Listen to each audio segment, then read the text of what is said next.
Selamat bertemu kembali dalam diskusi kita kali ini dengan judul Mahfud MD pernah mengusulkan Golkar dibubarkan. Pertanyaan saya adalah, apa alasan Pak Mahfud MD mengusulkan pembubaran Partai Golkar? Apa kapasitas Pak Mahfud pada saat itu, sehingga bisa mengusulkan pembubaran Partai Golkar? Pada waktu itu tahun 2017 ya, pada saat Pak Setia Novanto menjadi tersangka korupsi. Menteri Pertahanan Mahfud MD menolak hadir sebagai saksi dalam kasus gugatan terhadap Partai Golkar. Namun, demikian dia hanya memberi keterangan tertulis yang intinya tak setuju bila partai berlambang beringin itu dibubarkan. Sebab, Golkar adalah partai pemenang pemilu kedua.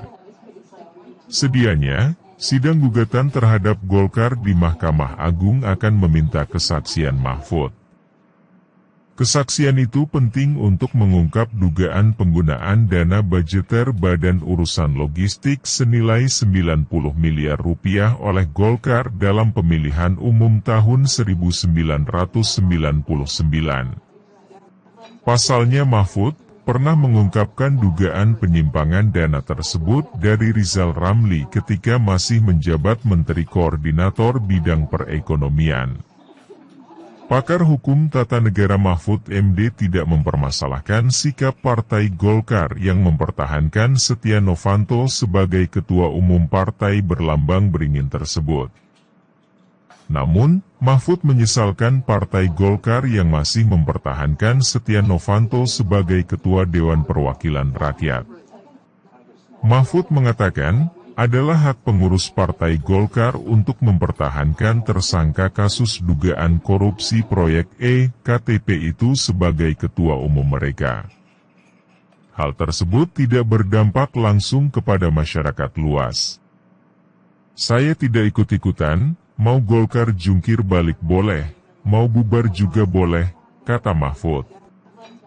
Malahan mungkin lawan politik Golkar ingin agar Golkar kisruh seperti itu, dipimpin oleh Setia Novanto terus, sehingga suaranya turun dan suara masuk ke partai lain, kata Mahfud. Mahfud MD juga menganggap, Setia Novanto adalah ketua DPR terburuk selama era reformasi. Namun, Mahfud mengingatkan bahwa DPR adalah milik seluruh rakyat Indonesia. Oleh karena itu, ia menilai Partai Golkar harusnya tidak egois untuk tetap mempertahankan ketua umumnya sebagai ketua DPR. Apalagi, saat ini Setia Novanto sudah ditahan oleh KPK dan tak bisa berbuat apa-apa. Jangan korbankan DPR karena itu milik kita. Kalau Setia Novanto dipertahankan, maka secara moral meruntuhkan nama DPR sebagai lembaga, kata Mahfud. Jika Partai Golkar masih terus ngotot mempertahankan Setia Novanto sebagai ketua DPR, maka Mahfud pun meminta Mahkamah Kehormatan Dewan tidak tinggal diam. Menurut dia, MKD bisa segera bersidang untuk memberhentikan Setia Novanto, baik sebagai ketua maupun anggota DPR.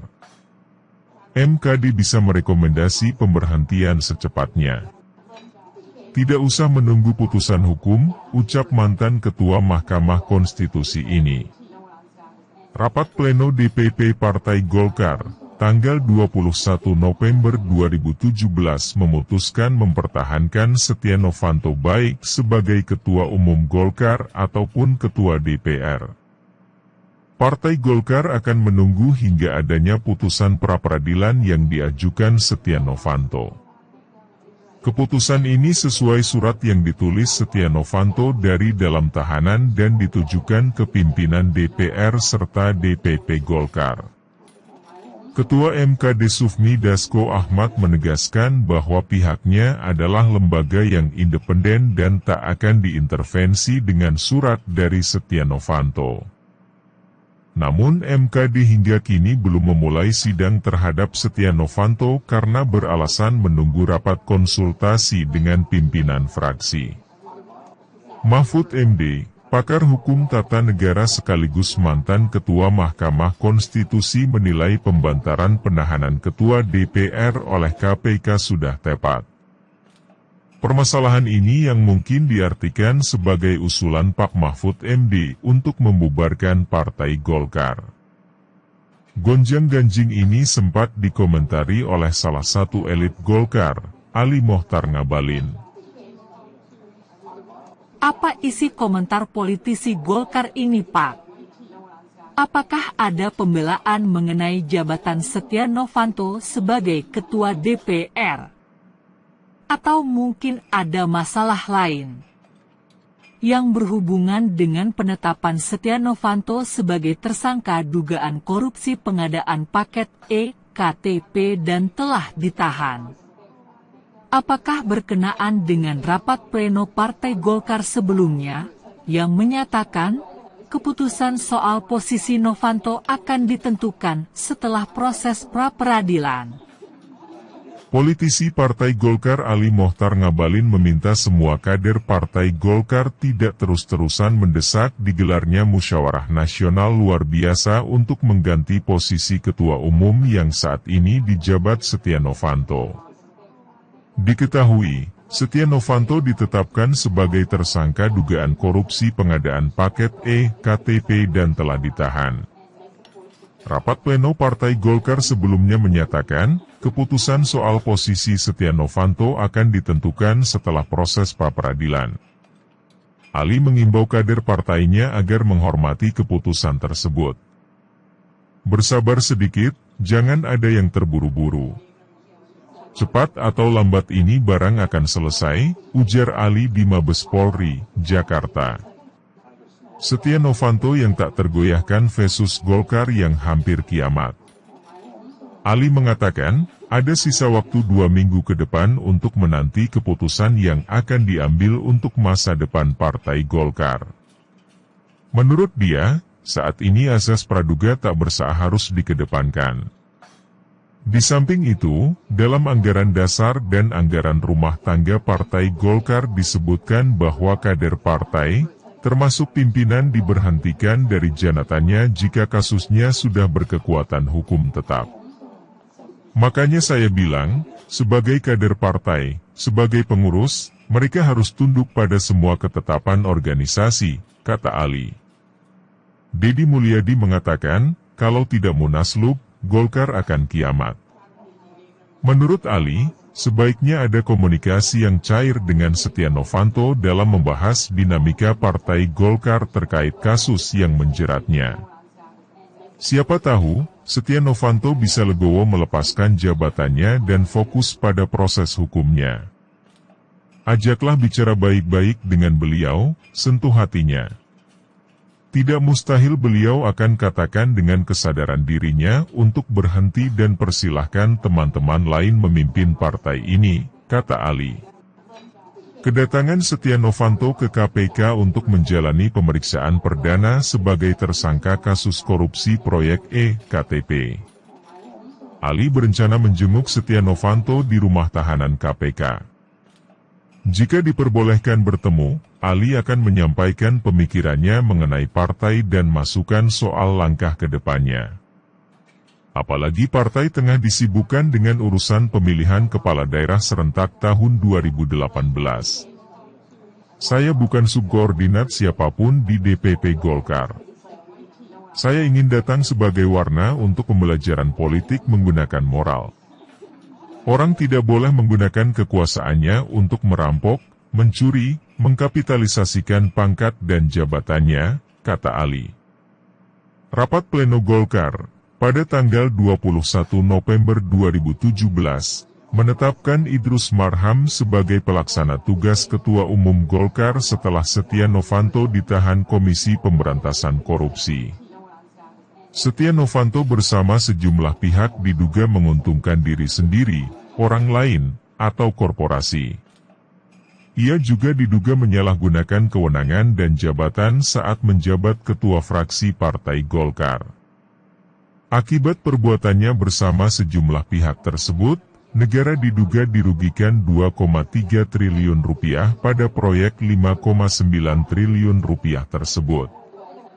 Meski berstatus tahanan KPK, namun Golkar tetap mempertahankan Setia Novanto sebagai ketua umum dan menunggu hasil pra-peradilan yang diajukan Novanto. Kalau bukan Pak Mahfud MD yang mengusulkan pembubaran Golkar, jadinya siapakah yang mewacanakan pembubaran Partai Golkar ini? Demonstrasi yang menuntut pembubaran Partai Golkar makin marak. Sebenarnya ide pembubaran Golkar sudah ada sebelumnya, tetapi batal karena tidak ada landasan hukumnya. Jadi kalau sekarang Golkar mau dibubarkan, maka itu inkonstitusional. Melihat maraknya tuntutan untuk membubarkan Golkar, praktisi hukum Adnan Buyung Nasution mengungkapkan rahasia apa yang terjadi dalam tim 11 dahulu, sehingga mereka tidak membubarkan Golkar dan tetap mengizinkan Golkar untuk ikut pemilu. Menurut Buyung, masalah pembubaran Golkar ini sudah pernah dibicarakan sebelumnya dalam tim 11.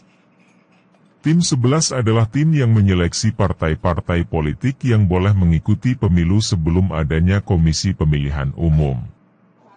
Anggota tim 11 ini, antara lain Nurholis Majid, Miriam Budiarjo, Andi Malarangeng, Adi Andoyo Soecipto, dan lain-lain. Buyung sendiri bertindak sebagai wakil ketua dalam tim ini.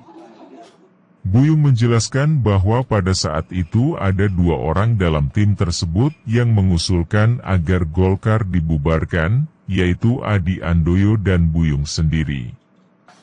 Menurut Buyung, gagasan membubarkan Golkar ini datang dari Adi Andoyo dan Buyung membackup-nya. Pada waktu itu, menurut Buyung, alasan untuk membubarkan Golkar adalah akibat dosa-dosa dan kesalahannya di waktu lalu yang telah mendukung dan melegitimasikan sistem demokrasi Pancasilanya Soeharto yang notabene diktator, otoriter dan opresif. Namun, ide tersebut menjadi perdebatan hangat dalam tim 11. Dan ketika akhirnya dilakukan pemungutan suara, ide membubarkan Golkar itu kalah karena hanya didukung oleh 2 suara dari Adi Andoyo dan Buyung. Sementara 9 suara lainnya termasuk Nurholis Majid, Miriam Budiarjo, dan Andi Malarangeng menolak. Ada 2 alasan mengapa mereka menolak hal ini. Pertama, tidak ada dasar hukum. Apa dasar hukum tim 11 bisa membubarkan suatu partai? Tidak bisa. Kami kan hanya disuruh memilih dari yang ada, Buyung menirukan alasan 9 anggota tim 11 yang lain. Kedua, tidak ada dasar moralnya untuk membubarkan Golkar. Akhirnya karena usul Buyung ditolak oleh panitia 11 yang lain, dan ia kalah suara, 9 lawan 2, ia dapat menerima keputusan itu. Memang begitulah prosedur demokrasi, tetapi kami sudah berusaha, tandasnya. Terima kasih Pak. Jadi dapat disimpulkan bahwa wacana atau usulan pembubaran Partai Golkar bukan dari Pak Mahfud MD ya. Mungkin dari usulan Pak Mahfud untuk mengganti Setia Novanto sebagai Ketua DPR ini yang disalahartikan sebagai usulan pembubaran Partai Golkar. Bahkan Pak Mahfud dengan jelas mengatakan pada keterangan tertulisnya, yang pada intinya Pak Mahfud tidak setuju bila partai berlambang beringin itu dibubarkan. Sebab, Golkar adalah partai pemenang pemilu kedua. Saya kira demikian ya. Terima kasih. Jangan lupa berpartisipasi dalam acara pemilu tahun 2024.